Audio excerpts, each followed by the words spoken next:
በአንድ መጥፎ ሌሊት ፊል አስፈሪ ቅዠት ካየው በኋላ ከመኝታው ተነሳ። ቅዠቱም ህይወቱ ምንም ትርጉም እንደሌለውና በስህተት መንገድ እየሄደ እንደሆነ ያሳየው ነበር። ግን ያ ቅዠት ብቻ ሳይሆን ትክክለኛ የሱ ህይወት ነበር። ፊል ህይወት ላይ በሚያደርጋቸው ነገሮች ምንም እርግጠኛ አልነበረም። ከዛ በኋላም ፊል ወደ ኦሪገን ዩኒቨርሲቲ በመግባት ጆርናሊዝም አጠና። እዛ እየተማረም ለሩጫ ጥልቅ ፍላጎት አሳየ። በዛ ምክንያትም ቦወርማን ከሚባል አሰልጣኙ ጋር ጓደኝነት መሰረተ። ያም ሳያስበው በኋላ ላይ ለመሰረተው ናይኪ የጫማ ካምፓኒ መሰረት ነበር። ፊል ጆርናሊዝም አጥንቶ ከዩኒቨርሲቲ ከወጣ በኋላ ህይወት ላይ ምን ማድረግ እንዳለበት ግራ ገባው። አትሌት ለመሆን ቢፈልግም እድሜው 24 ደርሶ ነበር።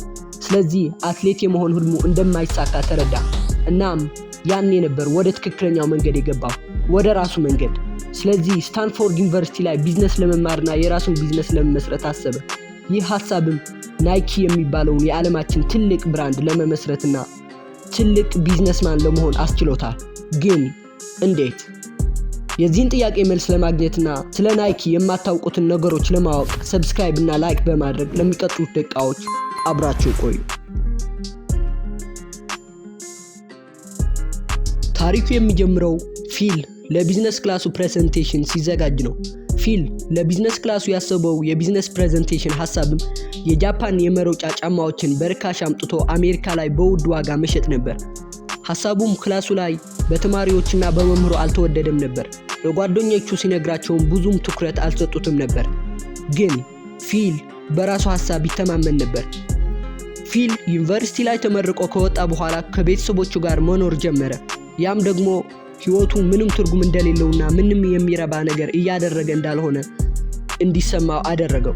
እናም ህይወት ላይ ምንም አይነት እድል እንኳን ባይኖር የራሱን እድል ራሱ መፍጠር እንዳለበት ተረዳ። ስለዚህ ህልሙን ለማሳካትና ዘላለማዊነት ከአንድ ጓደኛው ጋር ብዙ ቀናት የሚፈጅ ትሪፕ ወደ ተለያዩ ሀገራት ለማድረግ አሰቡ።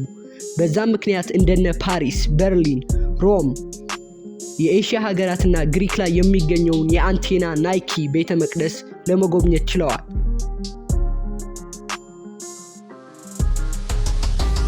ግን ችግሩ የተፈጠረው በሐዋሊ ደሴት ጉብኝት ላይ ነበር። ጓደኛው ፍቅረኛ ስለያዘም እዛው ላይ እየተዝናና መቆየት እንደሚፈልግ ነገረው።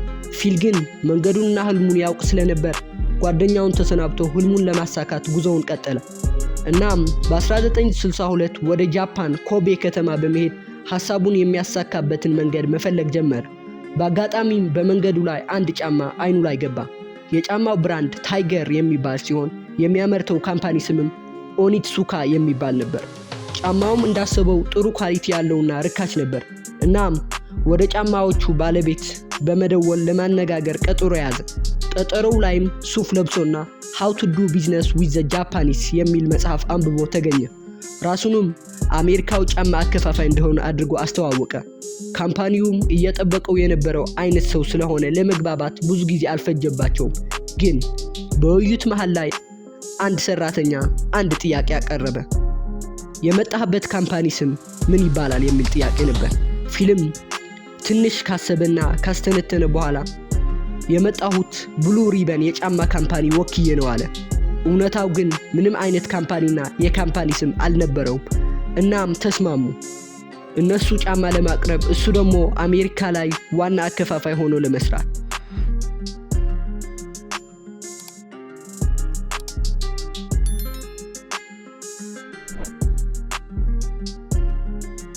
ህልሙ የተሳካ ይመስላል። ግን አንድ ነገር አጋጠመው። ጫማው ይመጣል ብሎ አሜሪካ ላይ ለ4 ወራት ቢጠብቅም ምንም ነገር አልመጣም። እሱም እንዲልኩለት ደብዳቤ ጽፎ ላከ። እነሱም ጫማው በቅርብ ቀን ይደርሳል የሚል ደብዳቤ ላኩለት። ከትንሽ ቀናት በኋላም $50 ያወጣላቸው 12 ጫማዎች በአድራሻው ደረሱ። እሱም በደስታ ፈነዳ። ግን ያ ገና ጅማሬው ነበር። ብዙ መንገድ ይጠብቀዋል። በደስታም ጫማዎቹን ለድሮ ጓደኛውና አሰልጣኙ ቦወርማን ለማሳየት ሄደ። ቦወርማንም ጫማዎችን ማደስና ማስተካከል ይወድ ስለነበር ጫማዎችን ለማስተካከል ፈለገ። እናም ከፊል ጋር የመጀመሪያ የቢዝነስ ፓርትነርሺፕ ወይንም ጥምረት መሰረቱ። የቢዝነስ ስራቸውን ለመጀመርም $500 በየግላቸው አዋጥተው ብሉ ሪበን ስፖርትን መሰረቱት። ገንዘቡም ተጨማሪ ሌሎች 300 ጫማዎችን በ$3.3 ለማስመጣት ተጠቀሙበት። ፊልም አሜሪካ ላይ የምዕራብ ክፍል የጫማ አከፋፋይ ሆኖ መስራት ጀመረ። በአፕሪል 1964 ጫማዎቹ አሜሪካ ላይ ደረሱ። ግን ፊል የሚሸጥበት ሱቅ አልነበረውም። ሌሎች ሱቆችም ተጨማሪ ጫማ እንደማይፈልጉ ነገሩት። ስለዚህ ያለው አማራጭ ጫማዎቹን በራሱ መሸጥ ነበር። እናም በተለያዩ ስታዲየሞች ላይ እየተገኘ ለሯጮች፣ አሰልጣኞች፣ ደጋፊዎች እና ሌሎችም ከመኪናው ላይ መሸጥ ጀመረ። እንደ ዕድል ሆኖም ጫማዎቹን በ3 ወራት ውስጥ ሸጦ ጨረሰ። በአመቱ መጨረሻም ያገኘው ገቢ $8000 ነበር።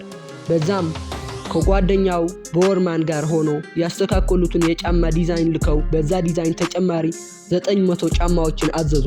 ከባንክ ተበድረውም ኦፊስና የመሸጫ ሱቅ ከፈቱ። የመጀመሪያ ሰራተኛም ቀጠሩ። በዛም በ1969 $300,000 አጠቃላይ ገቢ አገኙ። ቢዝነሱም ጥሩ እየሄደ ነበር። ግን ፊል ያልተረዳው ነገር ቢኖር የጃፓኑ ካምፓኒ ከኋላ እሱን ለመጉዳት እያሰበ ነበር። በዛ ገቢም ተጨማሪ 20,000 ጫማዎችን አዘዘ። እናም ከዛ በኋላ ነበር ችግሩ የተፈጠረው። የጃፓኑ ካምፓኒ ከሌሎች አከፋፋዮች ጋር ተስማምቶ ስለነበር ከዛ በኋላ ጫማ እንደማያቀርቡለት ነገሩት። ካዱት። ግን ፊል ምንም አልተሰማውም። ያሰበው ነገር ቢኖር እንዴት የራሱን ጫማ አሜሪካ ላይ ማምረት እንደሚችል ነው። እናም ስራውን ጀመረ። ሰራተኞቹን ሰብስቦ ስም እንዲመርጡ ጠየቃቸው። እናም አንዱ ናይኪ የሚለውን ስም መረጠ። በመቀጠልም ሎጓቸውን በአንዲት የግራፊክስ ዲዛይነር ተማሪ $35 ከፍለው አሰሩት። እናም ጊዜ ሳይወስዱ ከተለያዩ አምራቾች ጋር በመስማማት ምርታቸውን ማምረት የሚችሉበትን መንገድ ማሰብ ጀመሩ። እናም የናይኪ ሽያጭ ማደግና ምርታቸውን አሜሪካ ላይ ማሰራጨት ጀመሩ። ናይኪ መታወቅ ጀመረ። በ1977 አጠቃላይ ገቢው ወደ $28 ሚሊዮን ደርሶ ነበር።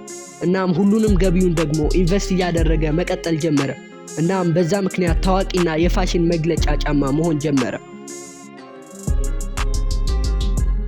በ1980 ፊል የገንዘብ ችግር ስለፈታ በጣም የናጠጠ ሀብታም ለመሆን ቻለ። እናም ከተለያዩ ታዋቂ ሰዎች ጋር ምርቶቹን ለማስተዋወቅ መስራት ጀመረ። በተለይ ደግሞ ከማይክል ጆርዳን ገና ታዋቂ ሳይሆን በፊት የመሰረቱት ጥምረት በኋላ ታዋቂ ሲሆን ሚሊዮኖችን እንዲያገኙ አስችሏቸዋል። ያም በ1986 ናይኪ አሜሪካ ላይ ትልቁ የስፖርት ብራንድ እንዲሆን አስችሎታል።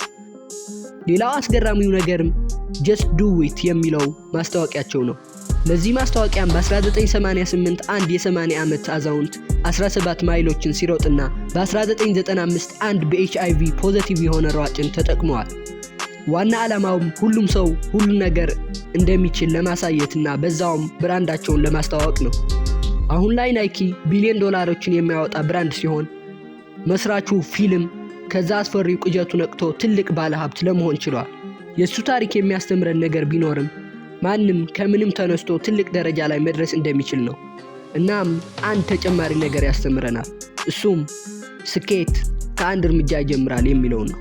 ስለተመለከታችሁት አመሰግናለሁ። ይህንን ቪዲዮ አስተማሪና አነቃቂ ሆነ ካገኛችሁት ሰብስክራይብ እና ላይክ ማድረግ እንዳትረሱ። ስለ ቻናሉ ያላችሁን ማንኛውም ሐሳብና አስተያየትም ኮሜንት ላይ ያሳውቁን። በቅርቡ 1000 ሰብስክራይብ ስንገባ ለእናንተ ለቤተሰቦቻችን ጊቫዌይ ስለምንሰጥ ሁላችሁም ሰብስክራይብ እያደረጋችሁና ቤተሰብ መሆናችሁን አትዘንጉ። በቀጣይ በሌላ አስገራሚና አስደናቂ የቢዝነስና የስኬት ታሪክ እስከምንገናኝ ባይ